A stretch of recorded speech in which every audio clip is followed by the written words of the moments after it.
We shall have world government whether or not we like it. The only question is whether world government will be achieved by conquest or consent. February 17, 1950, James Paul Warburg, the former president of the Council on Foreign Relations (CFR), speaking to the U.S. Senate. U.S. Economic History that Ron Paul wants every American to know, pt. 3. June 17, 3:53 a.m. Grand Rapids. Ron Paul examiner Jeff Linsley. In politics, nothing happens by accident. If it happens, you can bet it was planned that way. Franklin Delano Roosevelt. One of the conditions when Britain took over Washington, D.C. during its 1871 bankruptcy was that Britain would bail it out of its debt for a while, but not permanently. In 1909 this bailout ended and economic default again returned. America went back to Britain for an extension, and Britain agreed for a term of 20 years, in exchange for an agreement to three big conditions. 1. That America creates another national bank, despite Andrew Jackson's valid reasoning for discontinuing such in 1836. The second and third conditions were that Britain's 16th and 17th Amendments were ratified. 1. The national bank was the Federal Reserve Bank, which was completed and fully operational by 1913. Also in 1913 came the 16th Amendment. This chapter discusses the little-known, complete nature and relevance of these two big changes to American law and their effect on the American people.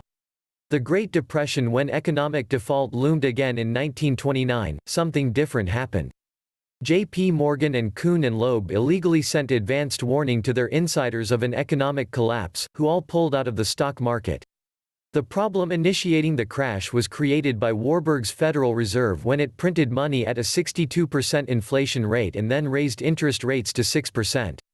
Congressman Louis T. McFadden claimed the crash was created by the international bankers who sought to become rulers of us all. In his famous 1932 congressional address, he said, "Mr. Chairman, we have in this country one of the most corrupt institutions the world has ever known. I refer to the Federal Reserve Board and the Federal Reserve Banks. The Federal Reserve Board, a government board, has cheated the government of the United States and the people of the United States out of enough money to pay the national debt. The depredations and iniquities of the Federal Reserve Board has cost this country enough money to pay the national debt several times over. This evil institution has impoverished and ruined the people of the United States, has bankrupted itself, and has practically bankrupted our government. It has done this through the defects of the law by the Federal Reserve Board, and through the corrupt practices of the moneyed vultures who control it. Some people think the Federal Reserve Banks are United States government institutions. They are not government institutions. They are private credit monopolies which prey upon the people of the United States for the benefit of themselves." Not long after, McFadden died from food poisoning, following a heart attack, which occurred under suspicious circumstances. Major stockholders, including America's creditors and their affiliates, pulled out of the market simultaneously, lowering the value of stocks, which caused a nationwide panic. Most everyone decided to pull out, and most naturally did so too late to salvage their family's earnings. This, just as any economic depression, creates a large gap between a pauper class and a dominant high class. The most important effect of the Great Depression for America's creditors was that most of the money, cash, certificates, and other constitutionally lawful receipt money, that was backed by lawful coinage, gold and silver, was pulled out of people's hands and moved to the banks. Additionally, many of those who still had cash put it into high-interest yielding treasury bonds, driven to a higher value because of their high demand. This also exchanged the lawful money for a different form. 2. At this point, there was no way out for the United States without resorting to help, meaning accepting new bankruptcy conditions. Being the fiscal agent over the monetary policies of the United States, President Herbert Hoover asked the Federal Reserve for a resolution to the dilemma. The Federal Reserve Board responded, whereas, in the opinion of the Board of Directors of the Federal Bank of New York, the continued and increasing withdrawal of currency and gold from the banks of the country has now created a national emergency. 3. If it was what money was backed by anyway, why would people holding gold create a national emergency? The emergency came to be because most of the gold withdrawn went not in the hands of Americans, but outside of the U.S. economy. This lost gold actually left at the start of the Depression. Those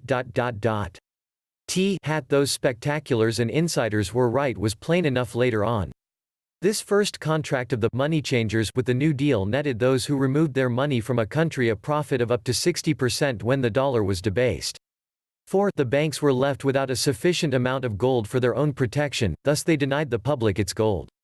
The Federal Reserve Board's proposal to Hoover was that he release an executive order, based on the 1917 Trading with the Enemy Act, which read as follows, whereas, it is provided in Section 5(b) if the Act of October 6, 1917, as amended, that the President may investigate, regulate, or prohibit, under such rules and regulations as he may prescribe by means of licensure or otherwise, any transaction in foreign exchange and the export, hoarding, melting, or earmarkings of gold or silver coin or bullion currency. 5. President Hoover declined to issue the executive order because of the negative impact it would have on the American people. Soon after, a president that would play puppet for international interests was purposely sworn in, Franklin Delano Roosevelt. That day, Roosevelt asked Congress for emergency powers to deal with the crisis. The next day he issued Proclamation 2038, asking for a special session of Congress to deal with the situation. The first act of the special session began with these words, "Be it enacted by the Senate and the House of Representatives of the United States of America in Congress assembled, that the Congress hereby declares that a serious emergency exists and that it is imperatively necessary to speedily put into effect remedies of uniform national application." The same day, Congress passed this statute, during time of war or during any other period of national emergency declared by the President may, through any agency that he may designate, or otherwise investigate, regulate, or prohibit under such rules and regulations as he may prescribe by means of licensure or otherwise, any transaction in foreign exchange, transactions of credit between or payments by banking institutions as defined by the President in export, hoarding, melting, or earmarkings of gold or silver coin or bullion or currency, by any person within the United States or any place subject to the jurisdiction thereof. 6. Whenever, in the judgment of the Secretary of the Treasury, such action is necessary to protect the currency system of the United States, the Secretary of the Treasury, in his discretion, may regulate any or all individuals, below the standard weight and limit of tolerance provided by law for the single piece, shall be legal tender only at valuation in proportion to their actual weight. 9. An older Federal Reserve note, such as one from the 1950s, establishes the difference between a Federal Reserve note and true legal tender on its face. Where the modern notes read, "This note is legal tender for all debts, public and private," the old notes additionally read, "and is redeemable in lawful money at the United States Treasury, or at any Federal Reserve Bank." The ability to redeem this lawful money, however, is illegal, as established by the terms of H.J.R. 192, making this old offer a bluff. In reality, a Federal Reserve note is just an instrument of debt, an IOU, and not a commodity of value. The only value in Federal Reserve notes is their perceived value, and the fact that people who carry this perception circulate them throughout America's economy. If this fundamentally incorrect perception was to fade, people would perceive them to be what they truly are, just pieces of inked paper. The New Deal H.J.R. 192 was the sacrifice for the New Deal. Most believe that Roosevelt, grandson of opium smuggler Warren Delano Jr., was one of the best presidents ever because he invested lots in jobs, national parks, more roads, etc., and that these investments in due time made the economy boom, as schoolbooks teach. This is a result of what happened, but what changed as a result of the New Deal for the common American citizen is avoided in schoolbooks. Deals were being made with the international bankers.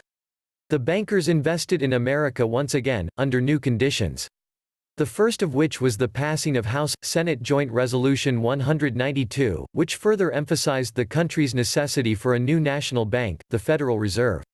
This resolution commanded people to turn in all of their lawful gold and silver currencies in exchange for Federal Reserve notes. The lawful, gold and silver currencies all went to the bankers, and the Federal Reserve notes 10 acted as debts, merely IOUs in a new, debt-based economic system, completely changing American economics. Under the new law, the money is issued to the banks in return for government obligations, bills of exchanges, drafts, notes, trade acceptances, and bankers' acceptances. The money will be worth 100 cents on the dollar, because it is backed by the credit of the nation. It will represent a mortgage on all the homes and other property of all the people in the nation. The money so issued will not have 1 penny of gold coverage behind it, because it is really not needed. 11. The biggest effect of the New Deal on the people was that it changed who was to pick up the tab of the national debt. Instead of the United States being the debtor to America's national debt, the new system's goal is to make all of the American citizens individually the debtors, foisting the economic responsibility off of the government and onto its people. Sound atrocious?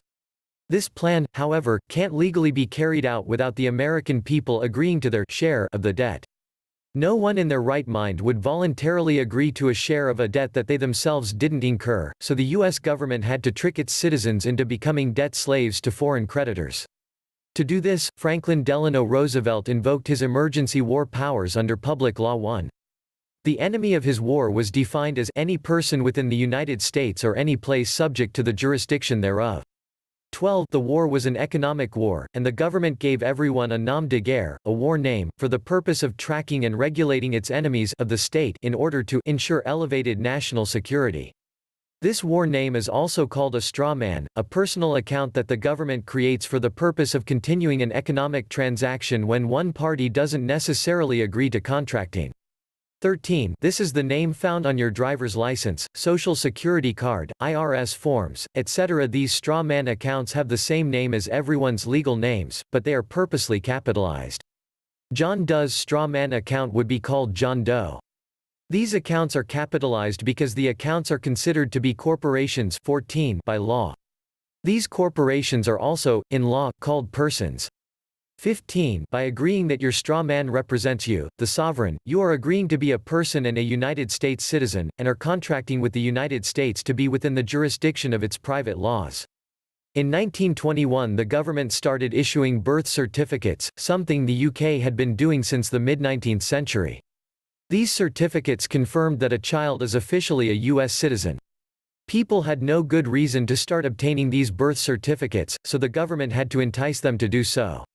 Expecting mothers were encouraged to sign them on behalf of their babies in return for paid pregnancy leave. Not understanding the contractual implications of the birth certificate, these mothers jumped at the chance for free money with no obvious strings attached. 16. Another condition of the bankers' New Deal was that everyone was to deliver their birth registries, the documentation used before birth certificates were introduced, to the government. These were exchanged for certificates of live birth, birth certificates, which were then filed by the U.S. Department of Commerce into one of its subdivisions, known as the Bureau of Vital Statistics. These titles to people's bodies, their property and future labor, were pledged to the international bankers as security, collateral, for the debt of the United States corporation. 17. Later, forms of adhesion contracts arose, making the knot that ties the sovereign people to their straw men corporation names even stronger. Adhesion contracts, contracts that favor one party much more than the other, typically entered unknowingly, are found throughout the government's interactions with its citizens. Registering to vote formally declares one a citizen. After 1935, Social Security benefits enticed people to contract again and receive a Social Security number. Nowadays, all businesses that blindly follow the United States economic laws 18 make one virtually unemployable without a number. 19. Driver's licenses are another example of an adhesion contract. Look at your name on your driver's license. You won't actually find it, instead, you'll find your straw name, which you agreed was you when you registered for your license. Legally, only one of these contracts is sufficient to bind the sovereign to the corporate United States laws. The monetary implications of the New Deal extended all over the globe. Economies all around the world plummeted into depressions, but history books generally don't disclose much about this fact because it raises obvious questions about the purported cause that the common holders in the U.S. stock market were the prime culprit. Rough worldwide conditions allowed for the propagation of repressive political parties, like Hitler's Nazi Party, a modernized Democratic Party and a modernized Republican Party, all of which support diminished rights for the people and the interests of those abroad. Since March 9, 1933, the United States has been in a state of declared national emergency. One result of this national emergency was the introduction of the so-called alphabet agencies, i.e. the FBI, the CIA, the DIA, etc., implemented for the purpose of protecting the government from foreign terrorists, which, because the entity in control of the laws is Britain, is usually considered the American people. In 1944, the states also lost the remainder of their sovereignty through the Buck Act. 21. This act improperly gave the states the title of 14th Amendment citizens, putting them under U.S. jurisdiction, which, according to the British private laws, eliminated the possibility that they could usurp the authority of the United States of America. 22. The act was originally passed as an extension of the Public Salary Tax of 1939, which is a municipal law of the District of Columbia allowing it to especially tax all federal and state governmental employees and those who live in any federal area. The problem was that the act wasn't pervasive enough to apply to the states, being sovereign entities themselves. The Buck Act was an attempt to lower their status as sovereign states to allow the money-grubbing governmental hands of taxation to loot the rest of the country, making state governments even less distinguishable from the federal government. The Public Salary Tax Act was subsequently renamed the Internal Revenue Code of 1939 and was used to fraudulently apply federal income tax to all federal citizens. 20 years later, all of the states adopted the Uniform Commercial Code, which organized all of the economic transactions of every state and the feds. This code also gave the U.S. the ability to use the copyrighted names of every state. Since all the laws of bankrupt America are rooted in economic principles, the UCC became the supreme law of the land, which was supposedly ruled, under the Buck Act, by the United States of America. And thus the current shadow government, of which people unwittingly believe dominates all law-making and national authority, was formed. Footnotes. 1. The 17th Amendment deals with the ability of the executive power of a state to fill in a Senate seat in the event one were to open up. This limits the power of the people to choose who gets in the Senate, under the disguise that it helps Congress run more smoothly. A situation like this was recently seen when Rod Blagojevich chose Roland Burris to replace the seat made vacant by Barack Obama's transition to presidency. This amendment allows those who already have power and lots of money to handpick senators for private interests without the people's consent. 2. The economic depression was not only felt by America in this time. World War I created towering debts in several European nations, as well as the United States. In 1930 the international bankers declared these nations, and once again America, bankrupt. 3. From private papers of Herbert Hoover, March 3, 1933. 4. Hoover Policy Paper, written by the Secretary of Interior and Secretary of Agriculture. 5. Herbert Hoover Private Papers of March 3, 1993. 6. Title I, Sec. 2, 48 Statute 1, March 9, 1933. 7. Stat. 48 Section 1, Title 1, Subsection N, March 9, 1933. 8. It's not of utmost importance that the details in this subchapter need to be closely read or understood in order to continue. Don't bother taking a long time with it unless it's your prerogative to do so.